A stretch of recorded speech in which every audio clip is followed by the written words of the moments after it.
We move over here now to our Seattle Mariners, who finished up a quick 6-game road trip and head out on a 9-game trip on the eastern side of the country with some tough teams to play, beginning with a little bit of an easier team to play. They still gave them a fight in Game 3, but we'll get to it, beginning with the 3-game set against the Texas Rangers to finish out that homestand. May 8th versus the Rangers was a 1-2 loss. Our player of the game, first baseman Ty France, 1 hit, 1 run, 1 RBI. It was a solo homer. It was the only run that the Mariners would get across in that game, unfortunately. Just a tough one. Logan Gilbert didn't pitch a bad game, but John Gray across from him pitched arguably an even better one, and the Seattle Bats obviously didn't put up much of a fight either, considering how they've been for the majority of the year. May 9th, our photo of the game by Liz Walter. Ty trying to catch the sunflower seeds in his mouth after that solo homer as he holds the trident there. It's always fun to see the different trident shots that our photographers get. This one is no different, considering, trying to catch the sunflower seeds, which have become part of the trident celebration, if you've seen any of those. May 9th versus the Rangers, a bounce back 5-0 win. So Seattle is able to shut out, again, a Texas team. I don't know if you've read any of our recaps of the games or not. Obviously, maybe you're new to Circling South Sports on Converge. But if not, if you check our Circling South Sports' website or Converge's website on the blogs tab or our article tab, you'll get our game recaps of every home game that our teams play in the city of Seattle.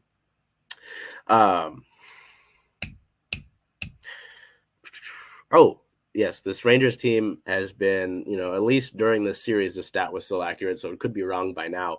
But the Rangers have been the best team in runs per game in all of baseball. They've got a lot of good contributors right now. They finally seem to have things clicking in Bruce Bochy's first year as the manager, and I don't know how long that'll last. I don't know how long some of these players will hold up in terms of injury. Obviously, you look at Jacob deGrom. Hopefully, you don't want to wish injury on anybody, but he's dealing with something right now. So, point being, this is a good Rangers team. So to blank them was very nice. George Kirby is our first player of the game, having an excellent 7 innings pitched, 6 hits allowed, no runs allowed, no walks, and 9 strikeouts.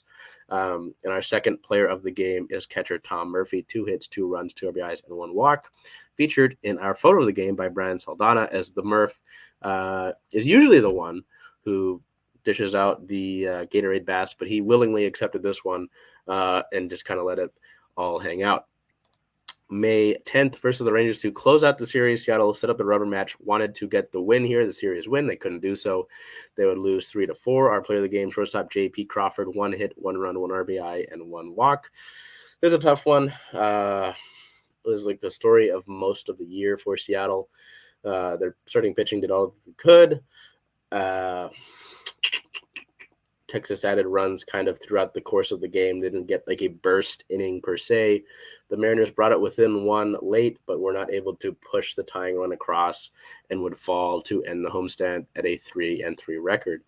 Our play of the game is not necessarily directly related. Our photo of the game, is not directly related to any of the action, but our photographer on site, Liz Walter, got a great photo of Gino here putting on his glasses. A little bit of an expression, so it's nice to see that, which, obviously trying to bring the good vibes. So we move over here now to the Tigers series to start a three-team, 9-game road trip. And it started out well. May 12th, the first game of the series, a 9-2 win. Our player of the game, center fielder Julio Rodriguez, 3 hits, 2 runs, and 4 RBIs, including a 2-run opposite field homer. If you haven't been following it too closely, the Mariners have moved Julio out of the leadoff spot as he struggled a little bit at this point of the year. And he's seen some better results over the past 7 games. Not the greatest batting average, but he's had some better days, which is a positive sign. So hoping just to continue to build upon that as the season rolls on. May 13th at the Tigers, a 5-0 win. So Seattle gets the first 2 games of the series, takes the series win. And our player of the game, number one, Bryce Miller, continues to be excellent for the Mariners. In his first 3 starts, 7 innings pitched, 3 hits given up, no runs allowed, no walks, and 3 strikeouts on 82 pitches. And our second player of the game, designated hitter Teoscar Hernandez. Teo getting a day off in terms of playing in the field, produces 3 hits, 1 run, and 2 RBI, including a solo homer, a solo homer at the dish. Nice for him as well. He had seen some struggles to begin as well. May 14th at the Tigers, trying to close things out, unable to do so, a 3-5 loss. The Mariners had a grand opportunity at the end of the game with 2 runners on, just couldn't get anything to go. I played the game. Julio Rodriguez, once again, 1 hit, 1 run, 1 RBI, and 1 walk. So we'll go quickly over to our player of the week here before we talk about those past 6 games. Our player of the week, obviously, first baseman Ty France, as you can see on your screen. 6 games played over the past week. 10 hits, 5 runs, 1 homer, 4 RBI, 1 walk, a 370 batting average, a 433 on base percentage, and a 519 slugging percentage. This is actually over the last 7 games. I apologize. So, I mean, I'll look at it this way. We kind of talked about it. There we go. Kind of talked about it as we went through the games there. The Rangers are a good team to begin the year. They've got some damn solid starting pitching. That doesn't include Jacob deGrom and Nathan Eovaldi right now, who are out with injury. And they've got a lot of talent as well, in terms of just their starting lineup. They don't have Corey Seager right now, but Marcus Semien played a factor in that game on the Wednesday to end the series, the getaway game. Adolis Garcia leads the league in RBIs. His rest of the numbers aren't too crazy, but he's had a solid year. Josh Young is still an exciting player. They've got talent up and down that lineup, and they've been able to produce this year. They've been one of the best teams in the American League this year, one of the best teams in baseball. Really good offensive team as well. So that's why, you lose a series, yes, but to lose a series by a combined 2 runs is not bad, and especially considering that if you look at like the margins of victory, Seattle won the margins of victory by 3 runs technically. So could be worse. It's May, so I'm not worrying about things. Again, this team was under 500 in June, I believe, of last year. 10 games under 500, and they were able to make the playoffs. So I'm not worried about it. You just like to see continued consistent growth, whether that's at the plate, being able to be more consistent at the plate, not having just one burst of an inning of offense, and then trying to let that be the only run support that you give your starting pitchers. The starting pitching has been still damn solid. When I made the statistics graphics for today's game, where was it? The team's batting average against, and what are the batting average against, and what was the other? Oh, goodness. I apologize. There were a bunch of things to pay attention to today. Let's see. Starting pitching.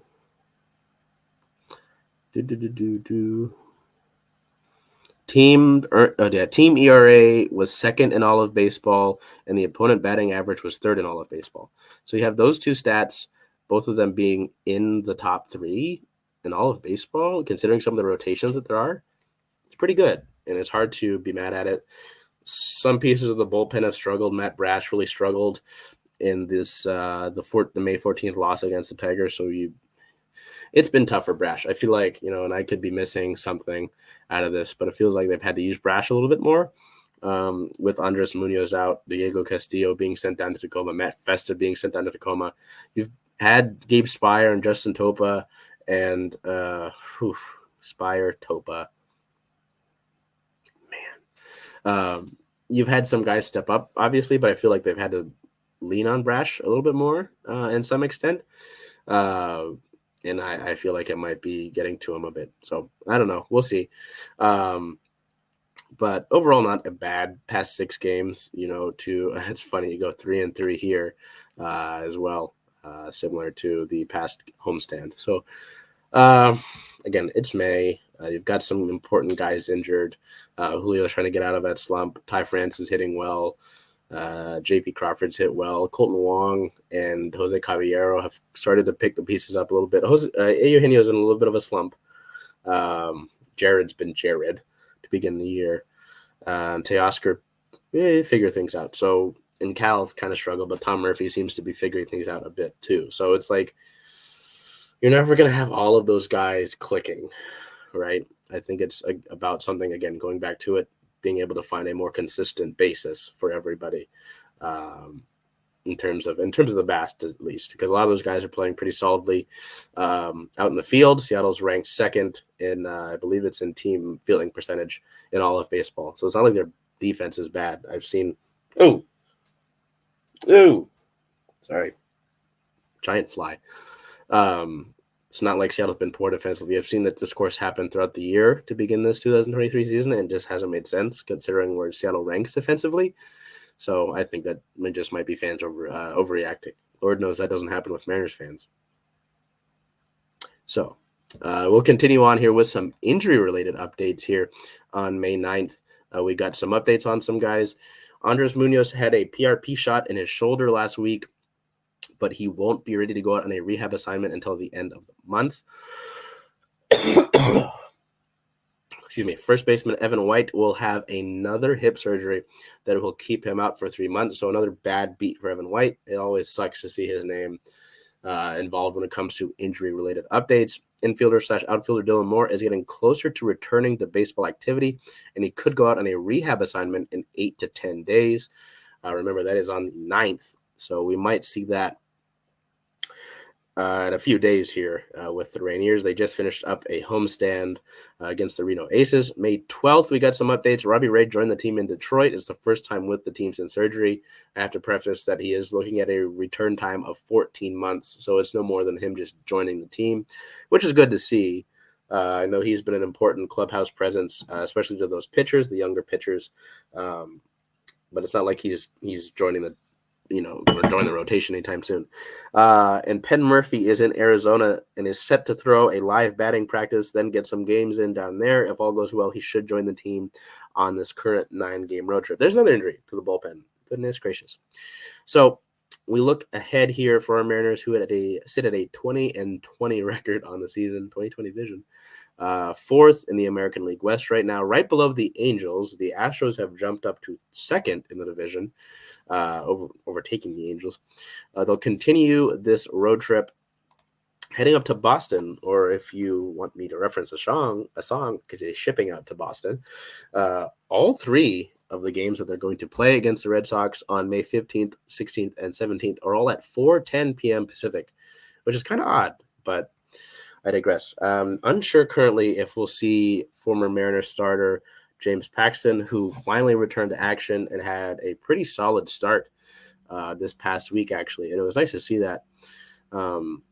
Let's see. I wonder if it'll show us. He's not currently slated to start any of the games against the Mariners. So that's it would have been cool to see Pax. But just glad to have him pitching again. Anyway, those are the times and the days, obviously, for those games. Kind of makes it easy with all of them being at the same time.